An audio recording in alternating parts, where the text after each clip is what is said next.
Yeah, response video to Antikantavad, of course. It really isn't a course, right? You don't have to do it. But he hasn't made a video in a while, but it's the same old subject. We're back on guilt again. And he means by guilt any thought you have regarding taking responsibility. So let's say you're walking down the sidewalk and you're eating a banana, and the banana just falls out of your hand. You're almost done and it falls out of your hand, and you don't care. Okay, I mean, it falls out of your hand, it hits the ground, you're not going to eat the rest of it. But then you think about, oh, a banana peel, that's right, people, it's kind of a joke, but they slip on these things. And so that very act of having a thought, recognizing an implication, a negative implication, is his definition of some bad act. You shouldn't have given it a second thought. You should have just kept walking, because it doesn't affect you. The banana's behind you. You're not going to slip on it. So there's no reason to worry about it. You never worry about anything that's going to happen to somebody else, because that's guilt. You only worry about what's going to happen to you, because that's not guilt. You can't feel guilty about protecting yourself from harm, but if you're protecting somebody else from harm, it's always guilt-ridden. It's always an imposition of irrationality, an irrational response, recognizing harm and then recognizing that your understanding of the negativeness of harm extends to other people. And as soon as you extend your recognition that harm extends to other people, you have now committed an irrational act of guilt. Guilt, guilt, guilt. You've been drowning in guilt now. I mean, it's just the silliest, stupidest argument. Clearly, emotions give us the capacity to do value equations. They create value. We wouldn't know that value could exist if it wasn't for our capacity to feel good and to feel bad. And that is how all value is assigned, is through our liberality, our willingness to give of that feeling. The fact that we can feel bad in feeling concerned for another's welfare is as fundamental to being an intelligent human being as E equals mc squared. It is fundamental intelligence. You can't be intelligent if you deny the fact that you're going to have to eventually emote to recognize value. It has to be tied to an emotion somewhere. So you can call any recognition of responsibility an act of guilt, but it is an act of responsibility. It isn't guilt. It's the same feeling, but it's fundamentally required to be able to acknowledge the existence of the harm. You can't really acknowledge its existence without feeling something. It's just the way the brain works. You fucking idiot. So anyway. Well, I mean, just a bunch of nonsense in the beginning. It always is. Blah, blah, blah, blah, blah, blah, blah. Drivel, travel, drivel, travel. So we'll start about here. I haven't watched the whole thing, but it's just horrid. I think that it's fantastic. It's extremely useful in so many ways to clarify things. You mentioned David Bennett. Okay, so he was talking about anti-natalism and just saying how it's not practical, or it's not this, it's not that, but it's a useful conversational tool. And again, we'll just make the argument, it's a tiny percentage of the human race that has all of the excess population and all of the sustainable population. Most women have 1 child or less. Certainly most women have less than 3 children, which is required to maintain human population, practically speaking.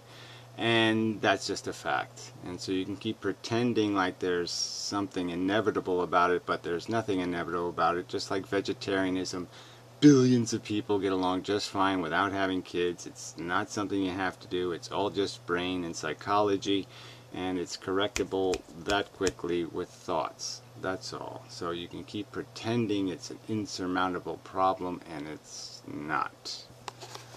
Especially when you consider the deplorable circumstances under which most people are born. A subject I will get to in the next video. And I think that his book is very useful in a lot of ways. And one of the most useful is the way that things like guilt can be intellectualized. where it seems like it's common sense. It seems like... So again, he's arguing that you don't intelligently recognize the risk of the banana, that it's all some sort of emotional bullshit. That you don't intelligently process the equation and say, oh, it would be very little work for me to pick up the banana peel, and it could save somebody from becoming paralyzed. And so you logically do the equation, and yes, you might feel some sensation that makes it possible for you to actually go to the effort to do it, because we seem dependent on emotionalizing things to be able to move. So you have to emotionalize it, and so you have to say, well, Gary, you're going to be a real asshole if you don't turn around and pick up the banana peel. And it's just a fact. When I say, Gary, you're going to be an asshole, it's a true statement. The fact that I feel guilt or I feel like I'm violating something, well, that's what the statement's saying. You're violating something. You should feel like you're violating if you're violating. I mean, what are you supposed to feel when you're violating somebody else's interest, when you're compromising their welfare? What are you supposed to feel but something negative, like you're compromising somebody's welfare? I mean, it would be stupid if you felt happy about it. No, you feel kind of disappointed that you didn't think of it sooner, that you were willing to start walking away, leaving the banana peel behind. Even as litter alone, you could feel guilty. Because, yeah, somebody might step in it and just not like it on their fucking shoe. They don't even have to fall down. What if some dog ate it and got sick? Oh, fuck. The point of view that you're being asked to subscribe to is common sense. Benatar's point of view. Right. And the common sense recognition is that there is this problematic bad apple syndrome. One bad apple does ruin the pie. And the fact is that suffering, pain, has a higher gravity, specific gravity, value, weight, than, frivolous ambition satisfied. Lamborghini. Whereas it's actually a very, very clever and scientific sounding, and perhaps most fascinating of all, sincere. Oh yeah, so this is all so complicated, right? So what he's talking about, right? He should just get to it before he does all this drivel build up. Is the simple argument that, gee, having kids means it might suffer. Yeah, oh man, that's boy, is that ever a disguised piece of logic, isn't it? Isn't that just playing? Oh, he's manipulating the sunlight just right to make that rock look like a pear, look like a yummy strawberry. No, it seems like a perfectly sensible thing to be aware of is that, yes, if you have a child, it may suffer. It will likely suffer something, and it may suffer substantially. Oh, gee, that's too much thinking. People shouldn't be required to do that much thinking before having a baby. It's not like they're playing God or something. Oh, wait a minute. Infliction of guilt. His book is absolutely riddled with existential guilt. Yeah, it's a book about value. That's right. And responsibility. That's right. That it's on you, fucker. This is here. I'm going to spell it out for you. Okay? This is the equation. There's banana peels all over the fucking place. Right? You can help clean up the banana peels, or you can throw banana peels. Those are your choices in life. Oh, gee. And basically, he's pointing the finger at the human race and saying, you should be ashamed of yourselves. Yeah. And like there isn't a million things you could point your finger at about the human race and say you should be ashamed of yourself. Deficits, for example. So by this guy's judgment, right, somebody should just spend on the credit card. Just get yourself a credit card and whore out on it. Force the company to sue you, right? And, do that with everything in your life. Just be a fucking slut. Go to the store, buy shit, eat half of it, take it back, say there was a worm in it. Complain. Bitch. So they have to give you back your money, right? Go to the store, buy clothes, wear them, then take them back. Fart in the underwear and shit. Do whatever the fuck you want. It doesn't matter. It's not your money. It's the other customer's money. Who the fuck cares? Don't feel responsible or guilty about anything. Just be a motherfucking train wreck. Just fucking burn everything around you. Be as napalmy as possible. Just fucking burn it all down because you like to roast marshmallows. Fuck. You should be ashamed of yourselves simply for being what you are. I'll go through a quote. Well, yeah, well, whatever. What you are, being what you are. So he's saying what we are isn't after sex. What we are is after babies, okay? So we're all child molesters who want to have a kid so we can play with its winky. What else do you do with a kid but molest it? Is there some other do they do something else? There's no other reason to have one but to molest it, right? One of from his book. And quite apart from the case that he's making, look at the amount of guilt that he heaps onto his argument. Look at this drama. Look at the amount of crap you heap on the crap you spew. I mean, you spew crap, and then you pile crap on top of the crap, and make it all so fucking dramatic. And then you smile through the whole thing like it's all, look how crazy these people are. I mean, come on. Fuck you. Oh, man, this is like Mr. Reverse Psychology talking about reverse psychology. Oh, fuck. We infrequently contemplate the harms that await the newborn child: pain, disappointment, anxiety, grief, and death. For any given child, we cannot predict what form these harms will take or how. See, he could have put in like their sickness, terminal sickness. It might have been even a better one, right? Well, you might have had disease in there. Yeah, we infrequently, and maybe we shouldn't be so infrequent. Yeah, that's right. If we're going to go out in the road and, you know, maybe we should think about whether our brakes work and when the last time we had had maintenance done on the car. Oh, no, let's just do that infrequently. Who the fuck cares? Yeah. How severe they will be, but we can be sure that at least some of them will occur. None of this befalls the non-existent. Only existers suffer harm. Now, think about it. Yeah, think about just the simple logic of it, right? You have this thing called fail-safe over here. No harm can be done.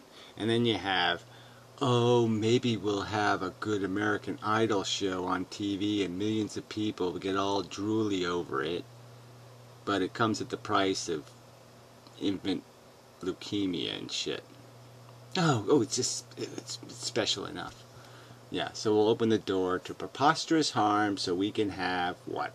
Satisfied, silly ambitions. Oh, okay. This. We infrequently contemplate the harms that await any newborn child. Okay, let's take that statement at face value. Let's assume that it's true. The backhand to that is... Well, let's assume that it's true. I think it's pretty damn fucking right on true, right? How many people who are trying to have a baby or having a baby are thinking about the fact that, oh, I wonder what my kid will die of? Gee, my genetics aren't too good. Yeah. I mean, my mother had breast cancer. I mean, if we have a girl, she's gonna, maybe she'll have to have her breast cut off. That's gonna suck. Yeah, that's right. But people don't do that, do they? And you know they don't do that. That's right. Because people suck. All people are thinking is, ooey gooey. I'm going to get to go ooey gooey and say other funny little things. And I'll be able to make faces and go black, black, black, black, black, and do other kinds of goofy things until it's old enough for me to molest. Shouldn't infrequently contemplate the harms that await any newborn child. Guilt. Yeah, whatever. Responsibility. Okay, so responsibility is a silly word. Nobody should take responsibility for anything. Everybody should just run the fuck away from being reasonable and rational about the mess they're making. Just make a fucking mess. Who cares? Somebody else will have to clean it up. What do you care? You're not a janitor, are you? It's not your problem. Yeah. I mean, this guy is just, why don't you just make videos explaining to young punk vandals how to really enjoy it? that we should always have it on our minds, or at least more than we do. Well, yeah, that's exactly right. I mean, be fair. You shouldn't have it always on your mind, but you should be aware that you have resolved the issue, that you are comfortable with the fact that your child will die, and that you're likely to have no control over them dying or how they die, because you're not going to be around anymore. And they might be poor, and they might be a lot of things, and it might not go well at all, and you're okay with that because, well, it's okay. That's just the way it is. I didn't invent the world. I just keep farting babies into it. Yeah, right. I get you. Don't think about building a nest. Building a nest is way too much trouble. Just lay your egg on a steaming pile of shit. That's what smart people do. Especially smart people on the internuts. Oh. The sort of butterfly effect of anything that we ever do. This actually is kind of... Yeah, well, let's be sure. We know there's no butterfly effect statistically, right? We know the raw statistics. We know the photon isn't going to go to France, okay? Even if we buy this nonsense that it's drifting around somewhere, it's drifting around in a bucket, okay? It's not drifting around in France and then it goes off and takes a trip to Pluto and goes wherever the hell it wants. No, it has set probabilities and set likelihoods. All right, and the fact is, when you're rolling these dice, okay, the little skull and crossbones are on the dice. They're there. Okay, the cancer is there. All these things are on the dice, and there's no pretending because you haven't rolled them yet that all of a sudden they're not on the dice. They're on the dice. They're going to be on the dice when you roll, and the results are going to be consistent with that. So yes, if you roll the dice, you're opening the door to the skull and crossbones. That's the only way the skull and crossbones can show up on the dice is some asshole has to roll them. Duh. Smiley. Guilting goes far beyond having babies, by the way. We infrequently contemplate the harms that await, or the harms that are potentially caused by any action. Yeah, ever. that's right, and that's a bad thing. You think we should have maybe paid more attention to the fact that, you know, Fukushima? You think we should have paid more attention to make sure that shit doesn't turn into shit? That we have some control over the stuff that does happen, that we should do something to mitigate against it. We shouldn't just sit back and pretend we have no control, because guess what? We have a ton of control, and you certainly have control over reproduction. And, okay, we can either say that, okay, that statement is true, that we infrequently contemplate it, and we can go either way. We can say, yes, we infrequently contemplate that, but we should contemplate it more frequently than we do. We could think that, and that's sort of the It's sort of reasonable, that's right. You're playing fucking God with something else's welfare, and you ought to maybe just contemplate what the likely outcome is, which is it's going to die. And it's going to die a certain way at a certain age after certain circumstances, and you should account for the possibilities. You should look at all the faces on the dice before you roll them. Just look at them and say, I acknowledge you, I acknowledge you, I acknowledge you, I acknowledge what the possibilities are. That seems the minimum you can do. A minimum amount of turning around and picking up the banana peel. It's not asking for much, you pig. In what he's saying. He's saying that it's bad that we infrequently contemplate the harms that await a newborn child. Or at least that's assumed. How about we just read it this way? We infrequently contemplate the harms that await any newborn child. Because that's the way we are put together. It is not in our mental makeup. Oh, there you go. I mean, where do you go with this? Where do you go with this? So there's no point in being a human being and having the faculty of logic, because we're just supposed to act like fucking apes. So if apes go out and kill each other without machetes, with their bare hands and their teeth, and they rip each other's heads off in a brutal, horrid mass murder, we should take that as the example, and yes, we should allow our rage to own us. We should behave like fucking monkeys, because that's our nature. And you people applaud this crap. This absolute steaming pile of shit. It's our nature. I mean, really, do you buy this? You really believe that? You can't... Our nature, Mr. Walnut, Mr. Walnut, I like that, is what we're on this planet to overcome. Well, you know, she says, like, God put us here to overcome, but, you know, I'll take the God part out. But, yeah, I mean, really, you can't sit there and disgrace more thoroughly the only faculty that gives us any value or meaning. Ooh, that reminds me of Spencer Tracy in Inherit the Wind. Yeah, he has a great little line in there about it's the only thing that distinguishes us from the mosquito and the fucking dung beetle is the fact that we can think. And you don't want us to think. You want us to feel and just act on a feeling. And that's disgusting. You fucking monster. To think along those lines. Now, yeah, you really don't want to be doing that thinking thing. Think? No, that's a bad word, think. May be the case as well. Because I agree, we do infrequently contemplate the harms that await any newborn child, but maybe we are like that because that's not the way that our minds work. Well, whatever. Again, our minds work. So you have some theory on how our minds work, that we recognize I'm not the only person on planet Earth, the banana peel is dangerous, I should pick up the banana peel. So I've just committed a grotesque violation of my nature because I've considered that no matter who it is coming behind me, whether it's an enemy gorilla or not, it's not nice to make things fall down and go boom. Oh, God, you suck. I mean, he's just like, you know, this is like the bigots must love this kind of crap, right? Because he's just saying, yeah, wallow in your disgust and your despise.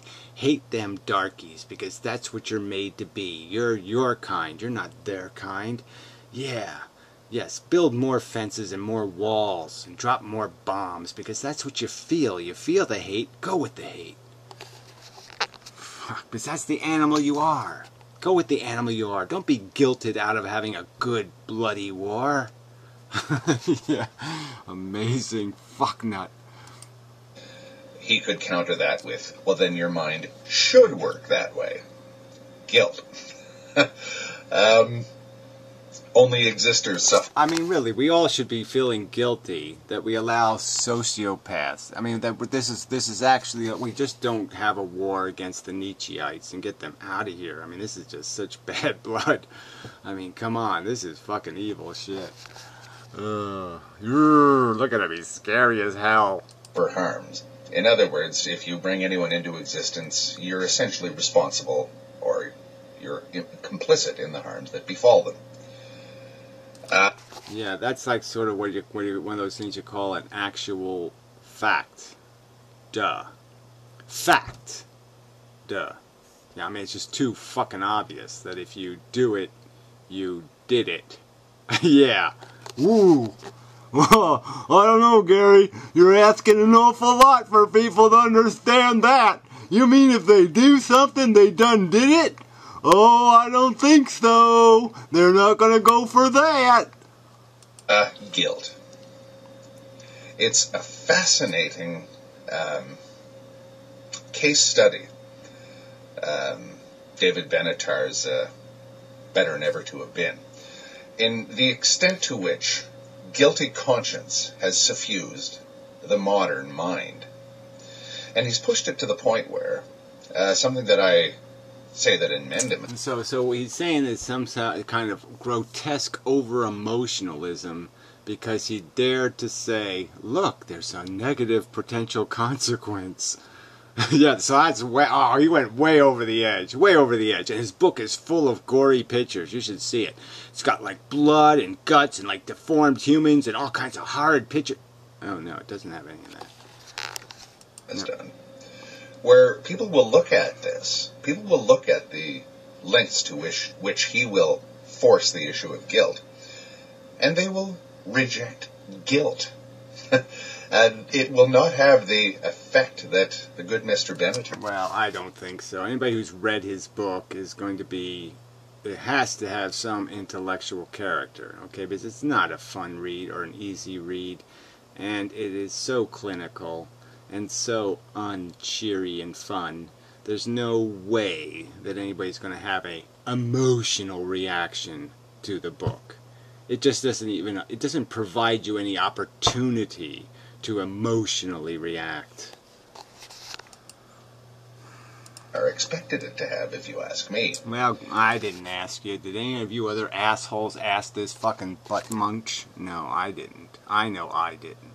People will simply say, okay, either I stop being myself.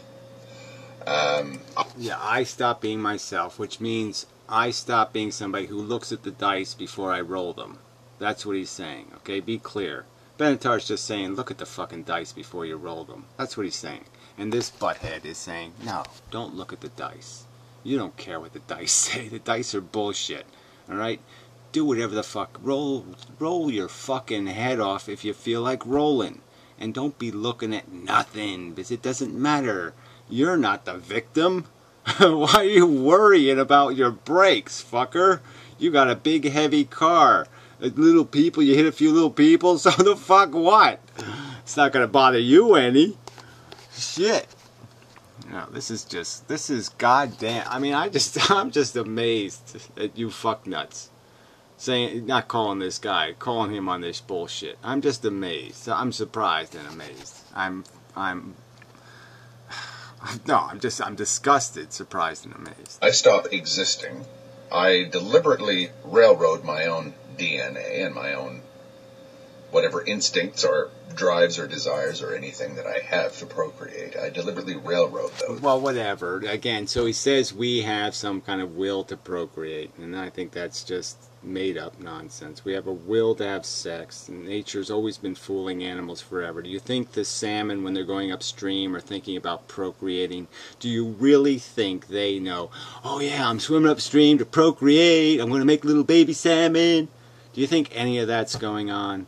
No, none of that's going. You think when a lion is, whamming the bitch, he's thinking, I'm making cubs, I'm making cubs. Do you think that's going on, moron? No, but somehow he's still doing it, isn't he? Oh, that's right, because he just wants to fucking have sex. I mean, so quit mixing the subjects, please. You have a cultural attachment, right, to like rugby or something. So let's call that procreation. And you can't. How do people not want to play rugby? Because I'm such a whore for it. But yeah, I don't want to play rugby. I don't want to have kids. Nothing inside of me makes me want to have kids. I never at any point in my life said, I want to go make a baby so I can be responsible for it for 18 years and I can worry about its welfare. And every time I cross the street, I have to make sure I can grab its hand because I don't want something to hurt it. I'd be worried about it all the time. I want to be worried all the time. Yeah. For the rest of my life, I want to be worried all the time. No, I don't think I want to do that. Or I dispense with the guilt that whatever comes from me doing those things. Yeah, being responsible sucks. Oh. I think that Don't be responsible. That's all he's saying, people. He's saying don't be a responsible human being. Be an asshole. Be a monkey. Be a baboon. Be a lizard. But don't be a responsible human being. That's what he's saying. Most people are going to dispense with the guilt. And that's why I say that Inmendham has in many ways abolished guilt as a viable concept. And I think that David Bennett... Well, I'm not going to argue this nonsense. I've abolished guilt as a useful emotion. Fuck guilt.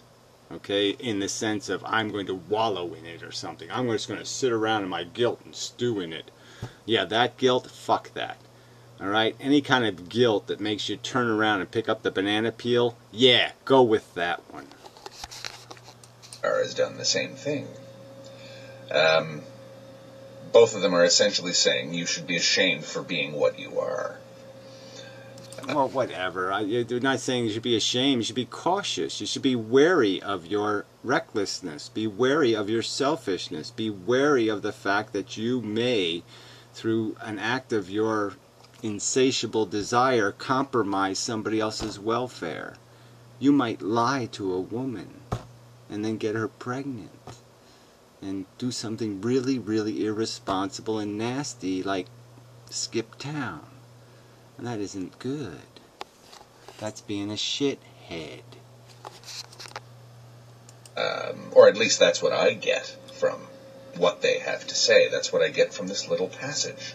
Yeah, well, that's because you pervert everything because you're a fucking maniacal, evil, fucking bastard. I mean, you're just as nasty a piece of shit as I've ever run across. How you can do this glib crap on the internet. It is so fucking vile. Just doing what every other sentient being does is... Right, there you go. Just be a baboon. Everybody just be a baboon. Be a baboon. That's it. That's all you're required to be. Be a fucking goddamn baboon. Or me now. A source of guilt. A source of terrible guilt. I don't buy that anymore.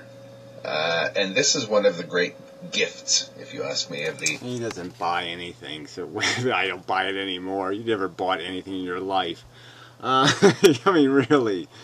I mean, this really isn't that, you know. I mean, I can just think back to when I was a kid, right? And the first thoughts of me having a kid, right? I thought about it. I said, okay, you get married and you have kids. And almost instantaneously, the images started running through my head of the kid whapping his arm off with the lawnmower. I mean, I just started thinking about all the decisions I'm now going to be obligated to make because I knew how many times I almost came that close to being dead. And it just, you know, I realized, I mean, I used to be one, you know, the dare thing. Anybody dare me to do anything, I'd do it. And I'm just like, oh man, my kid is going to be a monster. I mean, what am I going to do? I'm going to have to pad his room. I'm going to have to pad the world around him because he's going to get fucking killed. I mean, if he's anything like me, he's doomed. And that's what I was thinking. That was what my first thoughts is, holy shit, how am I going to possibly manage this? How am I going to be responsible for this thing? Morbid antinatalist argument that is now current on YouTube. I mean, I guess I should just throw in for the flavor. See, my father was a very mechanical, decent guy in every respect, but totally unemotional. And I was an emotional basket case. So my father was a lot like this creepy guy in the sense that he was just kind of distant, you know, nice. He did, you know, he held my hand a couple of times crossing the street. And the funny thing is I remember those times because, yeah, they didn't happen that often. But every now and then he'd do something where I'd say, oh, I belong to him. He's worried about me. I mean, it happened like 2 or 3 times a year maybe, where I'd actually get this idea that, oh, that guy kind of thinks I'm his son. Yeah, so every now and then it would occur to me. But that's it, you know, so yeah. So obviously when I thought about being a parent, I didn't think about it in those terms. I didn't think I'd be Mr. Robot and I'd just be able to let it go and whatever happens, happens and I don't give a fuck. Because, you know, that's how a lot of people are. They just don't give a fuck. I happen to be a give-a-fucker. Give-a-fucker. Yeah, I'd like to give some fucks, but, you know, you know, the fuck you get isn't worth the fuck you get. The fucking you get. The fuck you get isn't worth the fucking you get. Yeah, something like that. I'd never really gotten into the whole subject of guilt to the extent that I did when I started to have guilt employed in that manner. And, I don't know, it's another bizarre irony, but having to justify everything, in my case, has resulted in a positive. It's resulted in, I don't know, I guess an increased appreciation of life and quality. Well, how would you know that's positive? How would you know? Yeah, it's positive. I've even inflated my capacity to be a monster. I leave banana peels all over the fucking place now. So he's like glorifying the fact that somehow the conversation has made him think responsibility is even nastier than he thought it was before. So he's even more comfortable with the idea of just fuck them all. Fuck reading the dice. Do not look at the dice. Just roll the fucking thing. Of life. Looking at guilt for what it is. Looking at responsibility for what it is, and his terminology for what responsibility is. Here's the punchline is... It's a terribly aggressive, damaging emotion. And there you go. So recognizing responsibility is a terribly damaging, horrible thing to do. Don't do it. Just don't recognize your responsibility.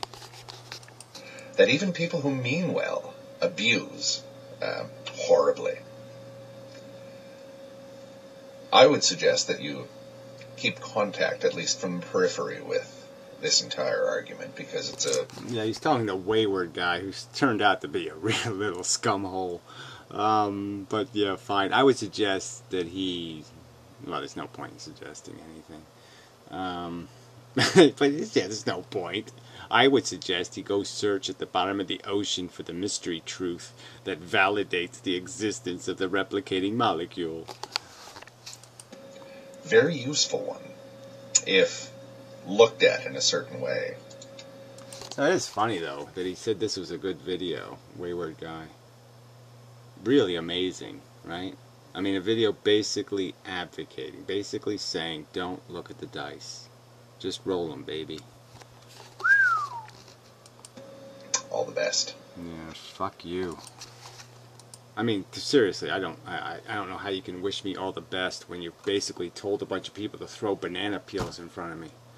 You basically said it's okay, throw banana peels in front of Gary. And you want me to say, I can take your all the best seriously? I don't want to live in a world with a bunch of banana peel throwers. You fucking cunt. So, you're basically advocating all the worst, and then wishing people all the best.